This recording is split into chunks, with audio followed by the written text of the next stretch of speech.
দেখছিস একদম খুব ভালো করে ধুতে হবে। আর একবার ছেড়ে দুবার তিনবার করে ধুয়ে নিতে হবে জলে, নাহলে কিন্তু প্রচন্ড নোংরা থাকে বা পোকামাকড়ও থাকে। এই জন্য একবার ছেড়ে দুবার তিনবার করে ধুতে হবে এটা। ধোয়ার পরে একটা ঝুড়িতে তুলে নিতে হবে, এইভাবে ঝুড়িতে। তাহলে কি হবে, জলটা পুরো ঝরে যাবে।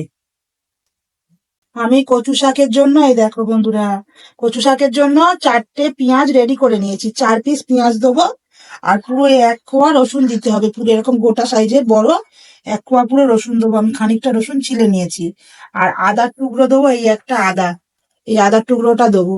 আর খানিকটা কাঁচা লঙ্কাও রেডি করে নিয়েছি, অন্তত 15 থেকে 20 পিস কাঁচা লঙ্কা আছে। আমি কাঁচা লঙ্কাগুলো এরকম ভাবে চিড়ে নেবো। একদম চিড়ে নিতে হবে, চিড়ে চিড়ে দিতে হবে কাঁচা লঙ্কাটা। তাহলে কিন্তু ঝালটা খুব ভালো এর থেকে বেরিয়েও যাবে। আর মাঝখান দিয়ে এরকম ফালি করে দিতে হবে, তাহলে কিন্তু ঝালটা খুব ভালো হবে।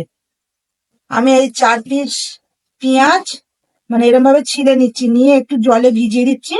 জলে ভিজিয়ে দিলে কি হবে, এর কষটাও বেরোবে আর যে ঝাঁঝ ভাবটা বেরিয়ে যাবে।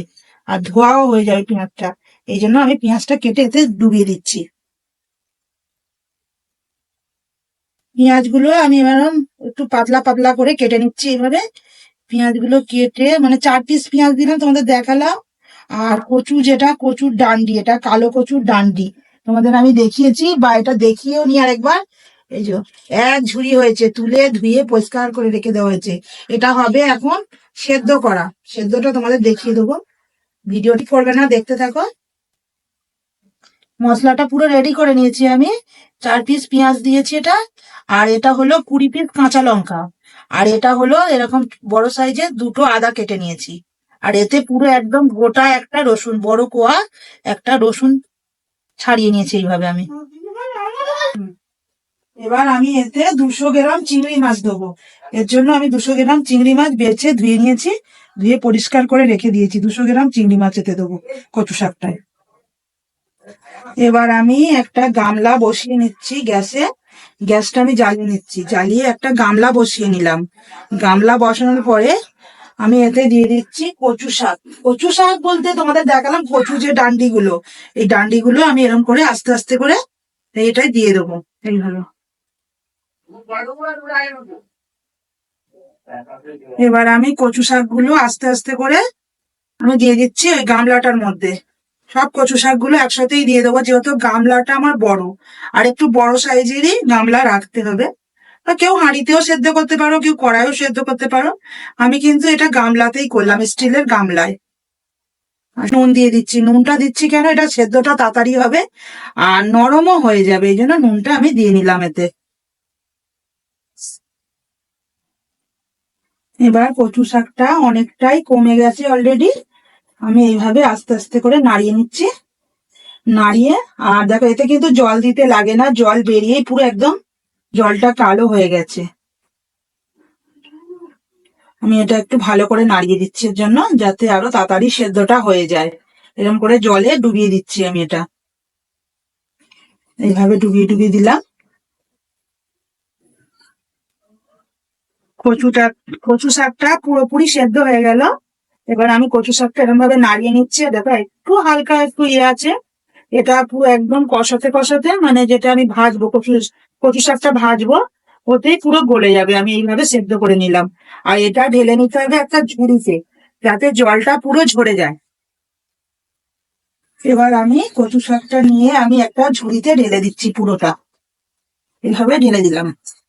পুরো একদম ভালো করে জল ঝরিয়ে নিতে হবে এটা, নাহলে কিন্তু জল থাকলে প্যাচ প্যাচ করবে, এটা ভাজা যাবে না। তো কড়াটা বসিয়ে নিয়েছি, কড়াটা গরম হয়ে গেছে। আমি এতে দিয়ে দিচ্ছি খানিকটা সর্ষের তেল। সর্ষের তেলটা দিয়ে নিচ্ছি, দিয়ে আমি চিংড়ি মাছটা ভেজে নেবো ভালো করে। আমি, আমার তেলটা গরম হয়ে গেছে, আমি চিংড়ি মাছটা কড়ার উপরে তেল উপরে দিয়ে দিলাম। দিয়ে নিচ্ছি, দিয়ে আমি নাড়িয়ে নিচ্ছি। চিংড়ি মাছটা একটু লাল করে ভেজে নিতে হবে। লাল লাল করে ভাজলে কি হবে, চিংড়ি মাছটা কচু শাকে দিলে কচু শাকটা খুবই টেস্টি হবে। ভালো করে চিংড়ি মাছটা আবার আমি লাল লাল করে ভেজে নিয়েছি। আমি চিংড়ি মাছটা একটা প্লেটে আমি তুলে নিচ্ছি আস্তে আস্তে করে। চিংড়ি মাছটা তুলে নিলাম। আর এতে দিতে হবে আর একটু তেল।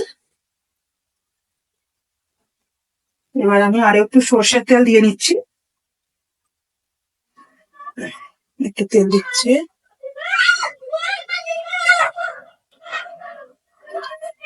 হালকা করে একটু তেল দিয়ে নিলাম আর গ্যাসটা একটু জোর করে দিলাম।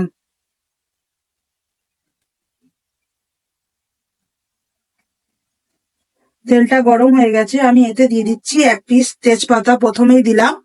তারপরে আমি দিচ্ছি একটু কালো জিরে, এটা হলো কালো জিরে, কালো জিরে দিয়ে দিলাম তেলের ওপরে। তারপরে দেবো আমি এটা পেঁয়াজ কুচিটা, পেঁয়াজ যতটা দেখিয়েছিলাম ততটা পেঁয়াজ কুচি আমি দিয়ে দেবো। পেঁয়াজটা দিয়ে দিলাম, দিয়ে নাড়িয়ে নিচ্ছি পেঁয়াজটা আমি।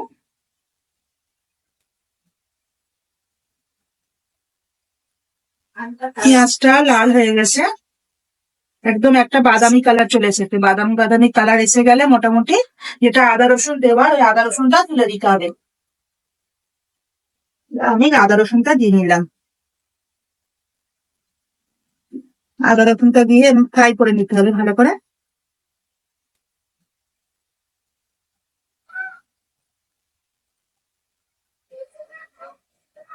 এবার পেঁয়াজ আদা রসুনটা প্রায় বেগুনি কালার হয়ে গেছে, আমি এতে দিয়ে দিচ্ছি 4 টুকরো হলো দালচিনি, এটা দিয়ে দিলাম।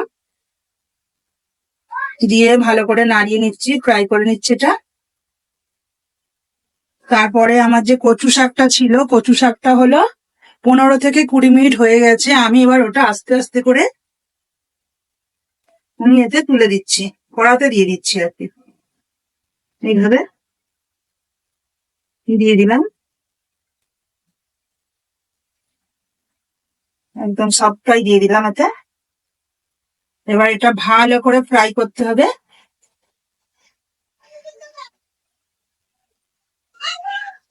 এইভাবে ফ্রাই করতে হবে আর গ্যাসটা জোরেই রাখতে হবে, গ্যাসটা কমালে হবে না, জোরেই রাখতে হবে এটা। এইভাবে রাখলাম গ্যাস। এবার আমি এর মধ্যে যে কাঁচা লঙ্কাটা চিড়ে রেখেছিলাম, ওই কাঁচা লঙ্কাগুলো আমি দিয়ে নিচ্ছি। আর এতে দেবো আমি হলুদ গুঁড়োটাও দিয়ে দিই, আমি হলুদ গুঁড়োটাও দিয়ে নিচ্ছি এতে, হলুদটা দিয়ে দিয়েছি। আর এতে জাস্ট একটু কালার হওয়ার জন্য আমি একটু হালকা গুঁড়ো লঙ্কা দেবো, হালকা করে গুঁড়ো লঙ্কা দিয়ে দিচ্ছি। আর কচুর ডান্ডি বলতে পারো বা কচু শাকও বলতে পারো, এটা করা মানে একটু সামান্য চিনি দিতেই হবে, সামান্য চিনি লাগবে এতে, আমি একটু সামান্য চিনিও দিয়ে দিলাম। সব দেওয়া হয়ে গেছে, এবার আমি এটাকে ফ্রাই করব, খুব ভালো করে এটা ফ্রাই করতে হবে, খুব ভালো করে ফ্রাই করে নিলাম।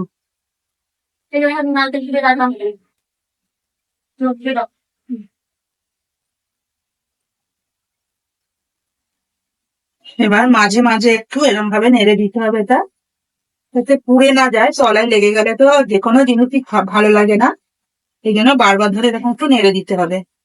আর জলটা যতক্ষণ আছে শুকনো করতে হবে, পুরো জলটাকে শুকনো করতে হবে। আর এতে দিয়ে দিচ্ছি আমি 1 চামচ, পুরো 1 চামচ দিচ্ছি না আমি নুন, হালকাই দিচ্ছি, কেন সেদ্ধ করার সময় নুন দিয়েছিলাম, এই জন্য আমি একটু হালকাই নুন দিলাম। দিয়ে আবার নাড়িয়ে দিচ্ছি, যাতে নুনটা সব জায়গায় লেগে যায়, এই জন্য দিয়ে আবার নাড়িয়ে দিলাম। আর এটাই হলো আমি হাফ নারকোল কুড়িয়ে রেখেছিলাম, নারকোল কুচিটা দিয়ে দিচ্ছি, ছড়িয়ে দিলাম সব দিকে। নারকোল কুচিটা দিয়ে আবার একটু নাড়িয়ে দিতে হবে, নাড়িয়ে একটু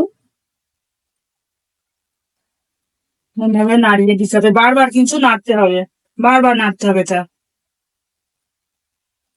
আর এটা যেন ঝাল বা নুন যেন একদম সমান সমান হয় বা মিষ্টি, তাহলে কিন্তু খুব টেস্টি হবে। আর এটা হলে তো কোনো কিছুই লাগবে না ভাতের সাথে, আর মানে এই দিয়েই 1 থালা ভাত খাওয়া হয়ে যাবে।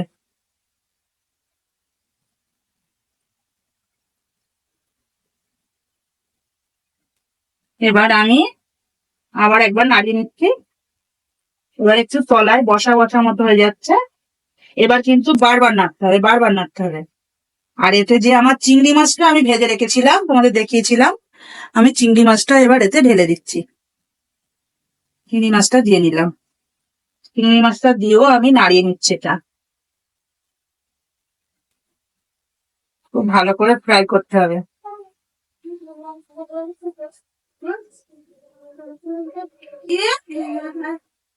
এবার আমি ওপর থেকে 2 পিস শুকনো লঙ্কা এরকম ছোট করে কেটে নিয়েছি, কেটে আমি এটা দিয়ে দিলাম।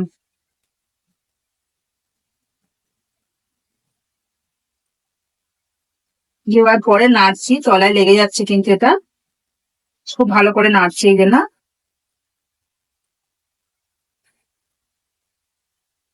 নেড়ে নিচ্ছি খুব ভালো করে।